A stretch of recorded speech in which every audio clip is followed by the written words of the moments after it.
C'est avec la plus grande des excitations que je te présente le premier épisode de la saison 5 du podcast 180 degrés, soit l'épisode 139 dans lequel je veux te parler du format d'offre de membership ou d'abonnement. Je veux te parler de c'est quoi les étapes pour créer ton propre membership et c'est quoi les avantages, les inconvénients, à quoi il faut penser et quelles sont les étapes justement pour arriver à définir cette offre-là afin qu'elle réponde à tes besoins et ceux de ta clientèle cible. Et en même temps, je te partage un scoop. C'est un projet sur lequel j'ai travaillé durant la période estivale et j'ai le plaisir, en fait, de pouvoir ouvrir les portes de mon tout premier membership Business Synergique. Je t'en parle un peu plus dans les détails, mais surtout, je t'invite à te rendre au melaniehallé.com/membership pour voir tous les détails et pourquoi pas venir nous rejoindre, hein? On commence le 19 septembre avec un premier événement live de party de lancement et de planif trimestriel, en fait, de planif de l'automne. On va essayer de rendre ça agréable pour travailler sur les projets porteurs, les actions payantes, planifier de façon cohérente, de façon fluide. J'adore ce genre de planif-là. Donc, c'est ce que je t'invite, c'est vraiment un rendez-vous. Donc, écoute l'épisode si tu veux en apprendre plus sur ce format-là, si toi aussi ça te trotte un petit peu dans la tête, mais aussi pour apprendre un peu plus sur les coulisses de la création de mon tout premier membership. Bon épisode! As-tu le feeling que c'est vraiment plus facile pour les autres? L'impression que tu fais déjà tout ce qu'il faut pour réussir? T'es passionné, t'as une mission inspirante, puis de l'ambition qui connaît pas de limite. Mais la jungle entrepreneuriale est remplie de fausses promesses et de stratégies trop compliquées. 180 degrés, c'est bien plus qu'une mesure. C'est une perspective, un horizon. Je suis Mélanie Allé, fondatrice de Synapse Marketing. Je t'invite à explorer avec moi une approche unique, celle de prendre de la hauteur pour voir grand, pour voir loin. Parce que voir à 180 degrés, c'est regarder l'ensemble du paysage sans se perdre dans les détails.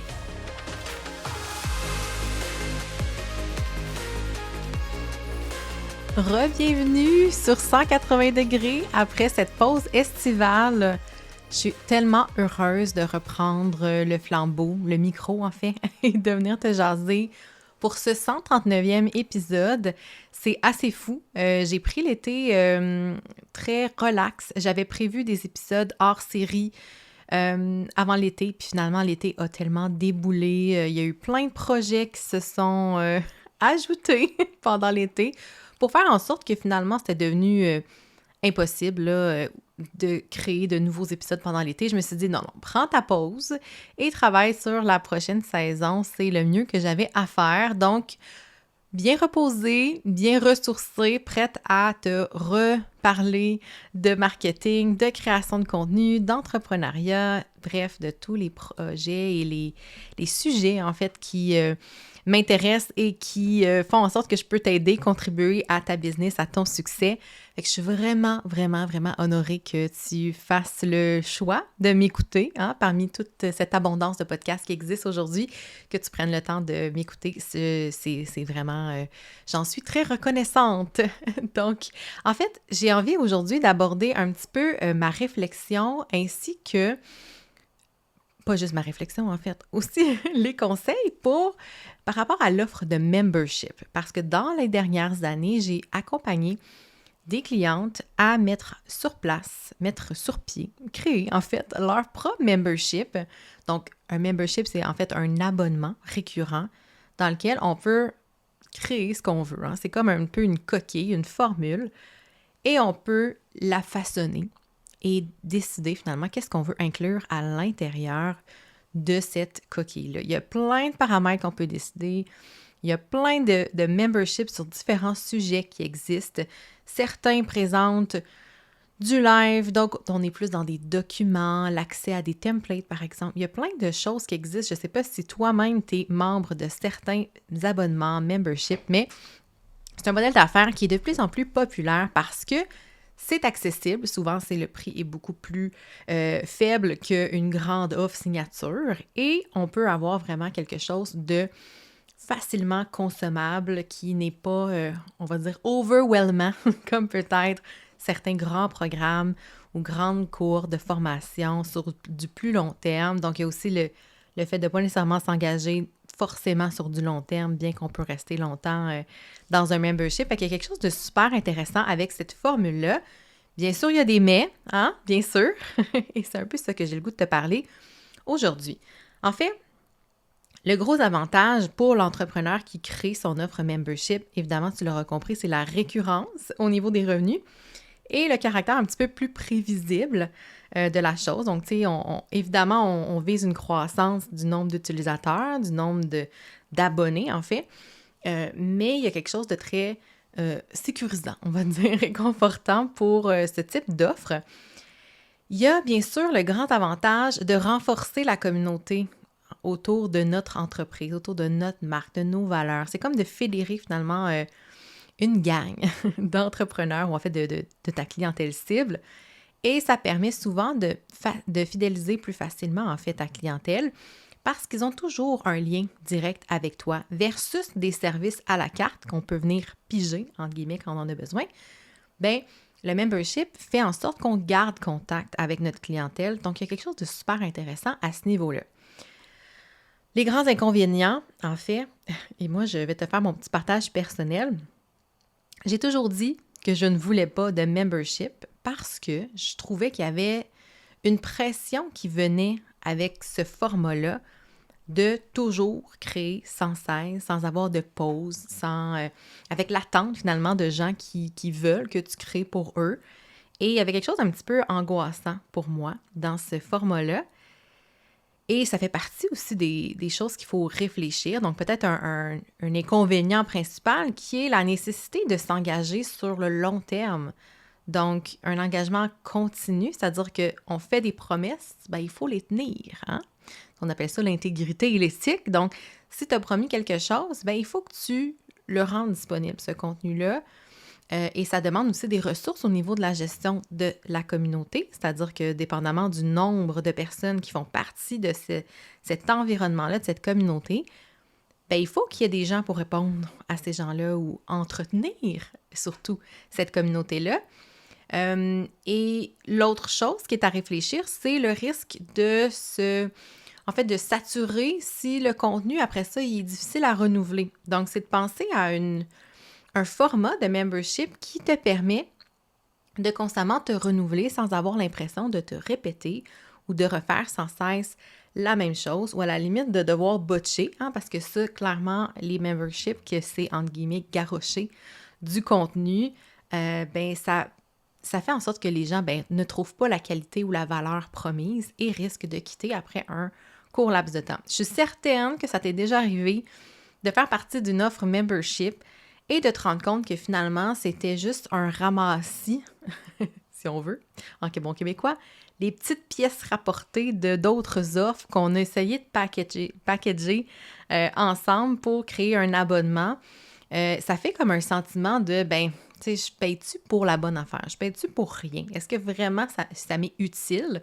Donc, l'idée, c'est de ne pas tomber là-dedans et de s'assurer que vraiment, on arrive à créer de la valeur, qu'on arrive vraiment à tenir notre promesse et apporter le résultat que ces gens-là recherchent. Super, super important. L'autre inconvénient, ou en fait la chose qui est à vraiment tenir en compte, c'est la dépendance à une plateforme si on décide d'aller de l'avant avec une certaine plateforme. Et là, je te partage un petit peu, moi, ce que j'ai regardé avec aussi mes clients dans la dernière année. Il existe un paquet de plateformes, en fait. Et c'est assez difficile de se dire, est-ce que j'ai la bonne plateforme? Hein? Je parle souvent de la technofolie et de la technophobie. Quand on est dans la technofolie, on a ce souhait-là de trouver la meilleure plateforme. Hein? Mais c'est impossible. C'est impossible de la trouver. Elles ont toutes des inconvénients et des avantages, mais il faut en choisir une qui est suffisamment robuste, qui va nous apporter le support nécessaire, ou du moins d'avoir le support de son côté. Tu sais, je pense aux gens qui ont des sites WordPress. Il existe des plugins pour des memberships, mais souvent, WordPress étant ce qu'il est, hein, une source, en fait, une plateforme open source qui est gratuite, hein, fait que pour la plupart, sauf bien sûr les plugins qu'on ajoute, bien, ça fait en sorte qu'il y a plus de bugs, je trouve, par expérience, que sur d'autres plateformes externes où il y a vraiment des équipes de développement constantes qui travaillent sur ces plateformes-là. Donc, c'est à ne pas négliger. Et là, j'arrive à l'étape où je vais te parler des étapes, en fait, de conception d'un membership. Et là, j'en profite pour te dire que, petit scoop, j'ai passé à travers toutes ces étapes-là pendant la saison estivale parce que oui, je lance actuellement un membership. C'est un scoop que j'intègre doucement dans cet épisode parce que bien sûr, je veux pas que ce soit un épisode qui tourne uniquement sur moi, mon processus et moi. J'ai envie de t'expliquer en fait les étapes parce que peut-être que c'est un format que tu envisages ou que peut-être bientôt tu vas envisager ou peut-être que tu n'y avais pas pensé mais que finalement ça pourrait être intéressant dans ta niche, dans ton industrie, avec ton entreprise et ton modèle d'affaires. Donc, je veux te partager ces étapes-là pour que tu puisses aussi savoir, en fait, qu'est-ce que tu aurais à faire si tu voulais aujourd'hui créer un membership à ton image. La première phase, là, c'est la conception de ce membership-là. Tu sais, tantôt, je te disais, c'est une grande coquille, c'est un format dans lequel tu peux intégrer et bâtir, en fait, ce que tu veux à l'intérieur. Donc, c'est à toi de décider. La maison là, que tu construis, bien, est grande comment? Là? Tu vas l'asseoir sur quel terrain? Quel va être le modèle de maison que tu choisis? Les divisions à l'intérieur, c'est vraiment comme ça que je conçois une offre de membership.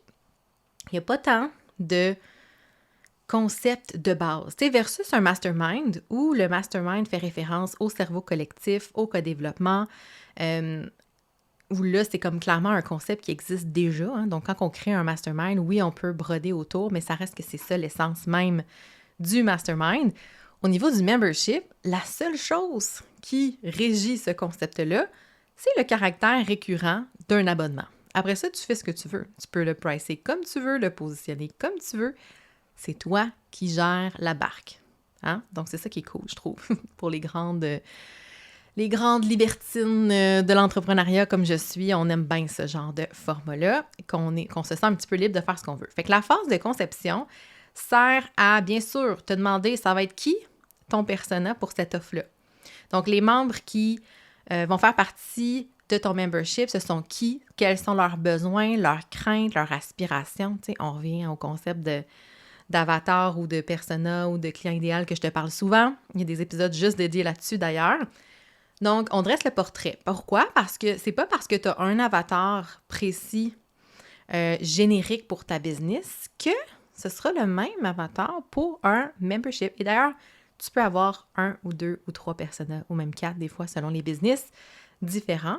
Donc, c'est important de savoir à qui correspond le besoin qui sera répondu dans ton membership.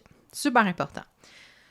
Ensuite, dans la conception, c'est justement le contenu, le cœur, qu'est-ce qui va se retrouver dans ton offre? Qu'est-ce que tu vas partager? C'est quoi le concept de ce membership-là? Parce que comme je te dis, il en existe tout plein. Tu peux vraiment créer ce que toi, tu as envie de faire et surtout, qu'est-ce que tes clientes ont vraiment besoin d'obtenir sur une base récurrente. Vu que c'est récurrent, hein, c'est pas quelque chose de one-shot deal, il faut réfléchir à ça. Ensuite, la phase de la construction, que j'appelle, bien là, ça va être vraiment l'espèce de projet de construction de maison. Hein? Fait qu'on va aller choisir son entrepreneur, c'est-à-dire la plateforme. Donc, sur quelle plateforme on va décider de bâtir cette offre-là de membership. Donc, ça peut être, comme je disais tantôt, WordPress avec un plugin membership. Ça peut être aussi des plateformes spécialisées, comme par exemple celle que moi j'ai choisie, Heartbeat. Il existe Mighty Networks. Qu'est-ce qui existe d'autre aussi? Il existe Podia, Teachable, il y en a sur Kajabi. Bref, il y a toutes sortes de plateformes pour tous les coûts, pour tous les besoins. Et ce qui est important aussi, c'est de choisir selon notre budget, mais aussi selon le potentiel. Comme au départ, moi, j'avais envie de m'en aller sur la plateforme Patreon parce que j'ai une cliente qui a décidé aussi de lancer son membership il y a de ça presque 3 ans sur Patreon et la plateforme a vraiment évolué. Jusqu'au moment où ils ont annoncé qu'à partir de maintenant, quand les paiements sont pris sur l'application du téléphone, donc l'application mobile, bien là, il y a les frais de Apple de 30% qui s'ajoutent. Donc là, il faut comme communiquer aux gens d'aller sur l'ordinateur pour sauver 30%. Puis honnêtement, ça m'a énormément refroidi. Je me suis dit, oh là là, j'ai pas le goût de m'embarquer là-dedans. Tu sais, si j'étais déjà sur la plateforme, le communiqué, ça aurait été moins grave. Mais là, de partir de zéro et d'avoir cette embûche-là dès le départ, je me suis dit que c'était un signe de l'univers de ne pas aller dans cette voie-là. Donc, choisir la plateforme, mais ensuite aussi choisir le contenu précisément à l'intérieur. Donc, est-ce que ce sera des cours, des outils, des webinaires, des articles, des gabarits? Tu sais, je te parlais tantôt de templates. Tu sais, il y a des abonnements, des memberships seulement de template Canva. Oui, ça existe. Donc, il y a vraiment un paquet de choses que tu peux mettre à l'intérieur et c'est super important de te poser les bonnes questions. Qu'est-ce que tu vas inclure là-dedans? Qu'est-ce que tu vas rendre accessible? Est-ce qu'il va y avoir aussi des niveaux? Parce que ça, c'est quelque chose qui peut être intéressant éventuellement, tu sais, d'avoir des niveaux 1, 2, 3. Donc, dans ce format-là de membership, on peut avoir vraiment une gradation de qu'est-ce que tu as accès pour un prix supplémentaire. Donc, je te parlais du contenu de la plateforme. Évidemment, là, ça va être le temps de se poser la question par rapport à toute la valeur qu'on offre dans notre contenu, par rapport aux besoins initiaux, par rapport à la mission même de ce membership-là. Quel est le pricing idéal? Et la sous-question à ça, c'est par rapport à la stratégie de lancement. Est-ce qu'on veut aller dans une stratégie où on fait de l'acquisition avec un prix bêta? Est-ce qu'on veut tester? Moi, c'est ce que j'ai décidé de faire. Donc, le membership que je lance actuellement est offert à un prix bêta. Pourquoi? Parce qu'il n'y a pas de contenu préexistant. Donc, ça veut dire que les membres fondatrices qui se joignent en ce moment, ils n'ont pas accès à du contenu de mois précédents. Et pour cette raison-là, j'ai envie de les remercier de me faire confiance puis d'embarquer donc avec un prix vraiment, vraiment très intéressant. Mais c'est important de comprendre la distinction. Ton prix idéal, le vrai prix, la valeur réelle que tu as envie d'offrir et aussi de charger, de la connaître et de décider après, est-ce que je pars tout de suite avec la valeur que vaut mon abonnement parce que justement, il y a peut-être déjà plein de contenus accessibles ou X, Y raison qui t'appartiennent et que tu auras analysé, ou bien de voir si tu veux à la place t'en aller avec une stratégie, on appelle ça en marketing là, de pénétration de marché. Donc, on veut y aller avec un prix très avantageux pour aller chercher un petit peu plus de parts de marché plus rapidement ou plus facilement, j'ai envie de te dire. Donc ça, c'est quelque chose à vraiment bien prendre en compte. Et comme dans tout lancement, ça se fait en plusieurs étapes. Donc, une phase de pré-lancement et une phase de lancement, puis une phase d'analyse. Dans le cas du membership, ce qui est intéressant, c'est que c'est du evergreen pour la plupart. Bien sûr, tu peux choisir d'ouvrir tes portes à certains moments dans l'année et ensuite de les refermer. Donc là, à ce moment-là, tu auras plusieurs lancements à gérer, à planifier dans ton année. Et si tu vas dans un modèle evergreen où à tout moment dans l'année, on peut embarquer dans cette offre, c'est d'avoir cette stratégie-là de vente evergreen. Parce qu'on ne vend pas un produit, quand je dis evergreen, là, c'est comme toujours disponible et non pas toujours vert. Mais une stratégie de vente evergreen ne sera pas la même chose qu'un lancement où il y a un début et il y a une fin. Pourquoi? Parce que les leviers de décision et de motivation, on va dire, à passer à l'action, ne sont pas les mêmes. Là, comment je réussis à déjouer un petit peu ça dans mon cas, c'est qu'avec mon prix bêta, il y a quand même un incitatif à dire, si tu embarques maintenant, tu vas payer beaucoup moins cher. Donc, tout l'intérêt de ne pas attendre. Mais si tu n'as pas cet argument-là, sur quel autre levier tu peux appuyer ou mettre de l'avant cette valeur-là? Il y en existe tout plein. Par exemple, si tes événements sont en direct, il y a peut-être des ateliers qui vont être super intéressants pour une personne et qui auraient l'intention, en fait, l'intérêt de l'apprendre que tu fais cet événement-là pour s'inscrire au bon moment et embarquer. Puis ensuite, c'est à toi à fidéliser cette nouvelle clientèle-là qui viennent pour cette raison-là bien précise à ce moment-là. Puis évidemment, il y a plein d'autres stratégies, évidemment, dans tes communications, de penser à avoir peut-être un tunnel de vente, donc un freebie, un outil gratuit ou un truc, bref, en place pour faire de l'acquisition en continu. Ça, c'est une excellente stratégie, donc d'avoir un tunnel. Donc, souvent, le tunnel, ça va être composé d'une offre gratuite, ensuite des courriels pour amener les gens à passer à la prochaine étape qui est de s'inscrire finalement à ton offre de membership. Bien sûr, ça dépend de plein de facteurs, évidemment, mais là, je te lance comme ça plein d'idées pour t'aider à réfléchir à cet aspect-là du lancement de ton membership.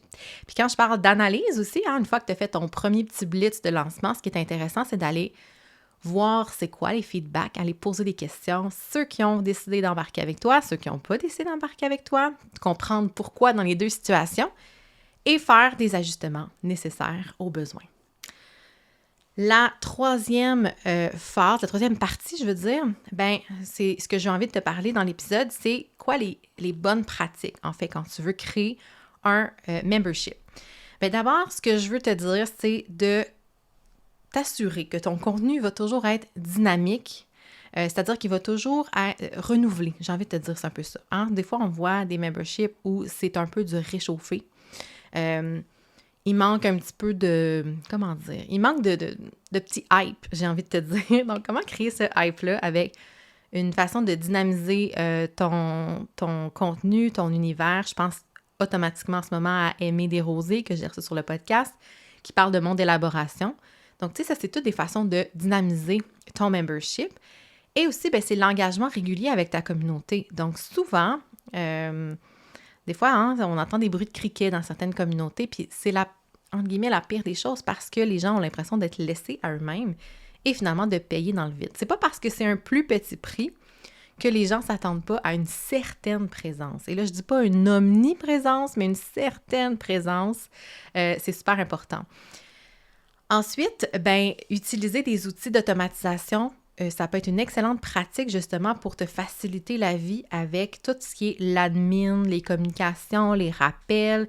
Dans mon membership, j'ai décidé de créer des événements live et une des raisons pour lesquelles j'ai choisi d'aller avec l'application Heartbeat, c'est que ça permet d'envoyer des rappels, des événements qui sont partagés directement dans les agendas Google. Comme tu le sais depuis le dernier épisode, avant l'été, étant moi-même TDAH, j'ai besoin qu'on m'aide un petit peu avec la gestion des rendez-vous. Donc moi, comme cliente, quand les systèmes sont automatisés, ils me permettent d'avoir accès directement à un rendez-vous dans mon agenda Google. J'adore! Ça m'assure de ne pas passer tout droit et d'accéder aux bons événements en direct, surtout lorsque je suis disponible, évidemment. Ensuite, l'autre bonne pratique que j'ai parlé un petit peu brièvement au départ, mais c'est au niveau des différents niveaux. Ça peut te permettre de diversifier ton offre, c'est-à-dire que tu peux avoir un niveau comme très VIP qui offre plein d'affaires, mais peut-être qu'il y a des gens qui seraient intéressés à avoir juste comme un morceau, si on veut, de ce membership-là parce qu'ils ne sont pas prêts à payer le niveau supérieur. Donc, c'est un choix stratégique de dire, je veux-tu attirer ces gens-là? Est-ce que c'est ma clientèle? Est-ce que c'est aussi une façon de diversifier les revenus avec le même contenu que tu vas créer? Donc, c'est à toi de voir si ça peut être une chose intéressante. Mais dans Patreon, c'était ça, en fait, le gros point principal, je trouvais, c'est de la facilité à créer des niveaux. Dans Heartbeat, on peut également le faire, mais c'est de façon différente un peu, mais ça se fait quand même assez bien de ce que j'ai vu. Donc, ça, c'est les bonnes pratiques, les choses à ne pas faire ou à éviter, les erreurs que tu peux éviter en partant. C'est de négliger, en fait, l'importance d'avoir un soutien, un service à la clientèle, en fait. Souvent, les gens vont avoir des questions, c'est à quelle heure, est-ce que je peux, tu sais, comment ça marche, où sont les documents, la plateforme, par exemple, comment ça fonctionne, la plateforme, de mettre en place des choses qui vont améliorer l'expérience client, oui, mais aussi avoir une façon de donner du service à la clientèle, c'est-à-dire d'être là pour supporter tes premiers membres. Parce qu'on veut qu'ils restent, c'est ça l'avantage du membership. On veut des gens sur le long terme. On souhaite que, justement, ils trouvent leur compte dans ce qu'on a à offrir. Donc, sous-estime pas le temps que tu vas prendre à gérer ce membership-là. Tu peux évidemment déléguer si tu le peux et si tu le veux, mais sache que ça fait partie on va dire, des non négociables de ce format-là, malheureusement. Donc, en fait, ce que j'ai envie de te dire par rapport au membership, moi, ce que j'ai décidé de faire pour te donner un peu mon exemple, passer au travers, si on veut, de ces étapes-là, je vais me donner moi-même en exemple pour toi. Avant de partir à l'été, j'étais en train d'ouvrir tranquillement les portes de la 3e cohorte du Mastermind Contenu Synergique. Est arrivé l'été, des projets qui se sont ajoutés, des wake-up calls sur certaines affaires que je voulais créer dans ma business et je me suis rendu compte que c'est pas un mastermind que j'ai envie de relancer en septembre. J'avais envie plutôt de tester une nouvelle offre, donc tu l'auras bien compris évidemment, un membership. Donc, l'idée a germé, j'ai préparé le contenu, la structure, toutes les étapes que je t'ai partagées, je les ai faites pendant l'été parce que ça a été comme un aha moment. Je me suis dit, le mastermind, je le mets sur la 2. Je dis souvent ça à mes clientes, mets ça sur la 2, on y revient. Mets ça sur la voie d'accotement, on s'en reparle plus tard. Ben, le mastermind, c'est ça que j'ai décidé de faire avec. Probablement qu'il va revenir à l'hiver prochain. Je sais pas encore. Je me ferme aucune porte.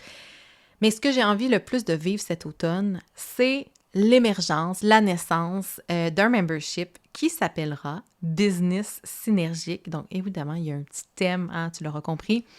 Parce que oui, j'ai envie de parler de contenu, de création de contenu, mais j'ai aussi envie qu'on parle de business et que je t'aide à avancer tes projets. D'où l'importance pour moi de parler plus de business que de contenu ou même juste de marketing. Je parle aussi du marketing synergique, mais j'ai envie d'élargir un petit peu les champs des possibles et du contenu que je vais créer avec toi. Donc, l'offre que j'ai décidé de créer et que je suis présentement en train de lancer avec un prix bêta, tu l'auras compris, c'est un membership dans lequel on va travailler sur ta planification stratégique trimestrielle, ta création de contenu. Donc, chaque mois, tu vas recevoir un plan de contenu détaillé avec des idées de publication, de Reels, de Stories, des audios trendy en fait, des sons populaires à utiliser dans ton contenu. Tout ça pour t'aider à ne pas te casser la tête. Et bien sûr, toutes des idées que tu peux adapter à ton entreprise, que tu sois coach en santé, en mieux-être, en spiritualité, professionnelle, bref, peu importe ce que tu fais comme entrepreneur dans le monde du service, ces idées-là vont être facilement adaptables. Et j'ajoute à ça des cliniques de contenu live, parce que tu sais peut-être ou peut-être pas, mais j'ai un service qui s'appelle la clinique contenu.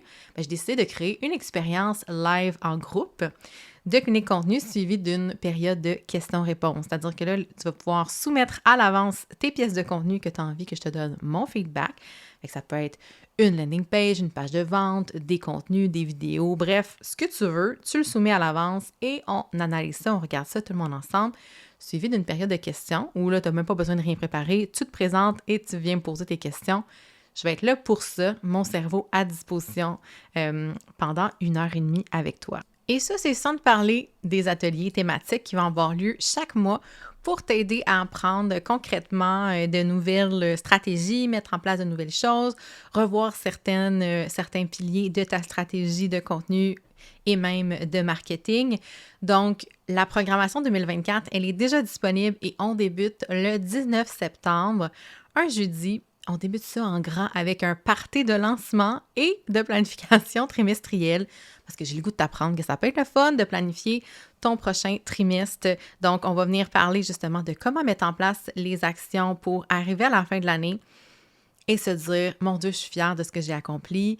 J'ai éliminé le superflu, j'ai focusé sur ce qui compte vraiment et j'ai mis en place pas à pas les actions qui étaient payantes. » Fait que c'est là-dessus qu'on va travailler ensemble et bien sûr, on se voit pratiquement plus qu'aux 2 semaines là, dans cette programmation-là jusqu'en décembre. Alors, je te mets toutes les infos dans les notes de l'épisode, évidemment. Donc, tu peux retrouver tout ça au melanieallé.com/membership. Donc, toutes les infos vont être là.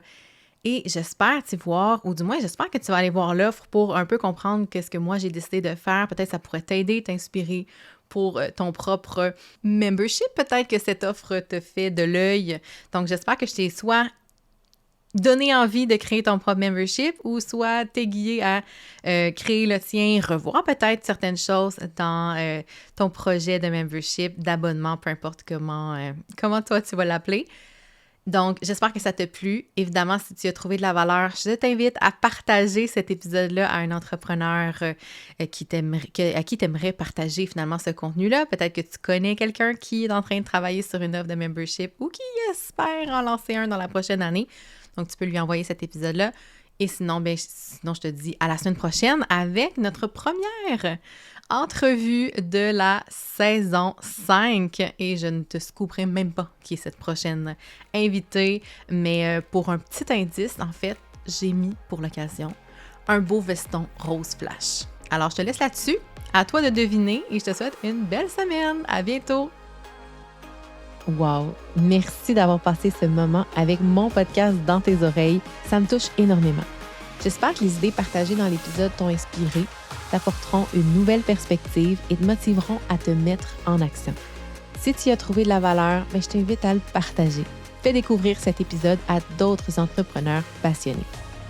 Et si tu veux encourager davantage le podcast, je serais hyper reconnaissante si tu pouvais laisser une note ainsi qu'un avis sur la plateforme d'écoute de ton choix. Parce que oui, ça fait une énorme différence pour m'aider à faire connaître 180 degrés à encore plus d'entrepreneurs fantastiques comme toi. À très bientôt pour un autre épisode et d'ici là, n'oublie pas que ta mission fait toute la différence.